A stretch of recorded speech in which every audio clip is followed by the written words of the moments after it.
Now to Denver, where parents of East High students are demanding action from the Board of Education. Now they're frustrated by what they call a lack of transparency.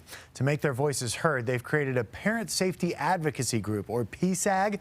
The organization has requested the school board stop holding safety meetings in private, but says so far they've gotten no response to that request. Now they're adding additional demands, including the creation of a comprehensive plan for safety and discipline, as well as a whistleblower hotline for staff to report concerns. The safety plan right now offers the administration and the schools no options and nothing of consequence to deal with the behavioral issues that are plaguing our schools. Now, we reached out to DPS about those requests.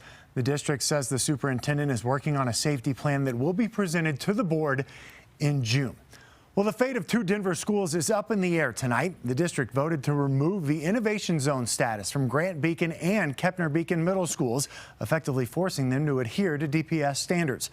Our Marissa Armas was at that board meeting and joins us live tonight. Marissa, opponents of this move say it'll take away resources from students who already have limited access.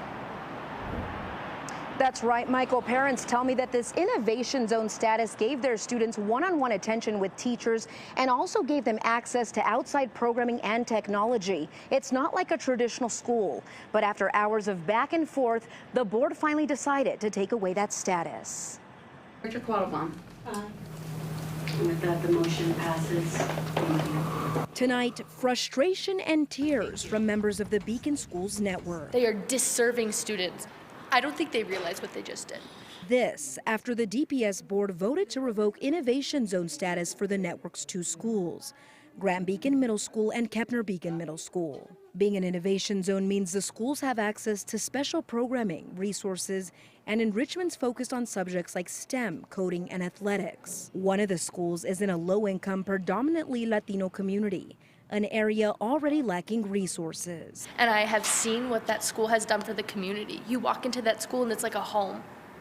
You walk into that school and you get excited about enrichments, you get excited about blended learning.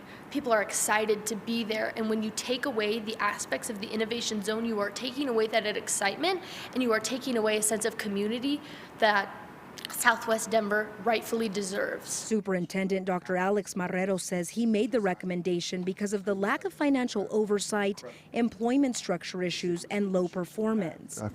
But the school's executive director believes this move doesn't put students' needs first. It looks like a power move and it feels like a power move. Board member Dr. Carrie Olson saying while she agrees there are issues with how the network is functioning, she believes there should have been one last effort to save the innovation status for this community. The families and the students won't understand tomorrow morning when we wake up when we say you're no longer a part of the zone. The teachers that they know and love, they're worried that they're going to be gone.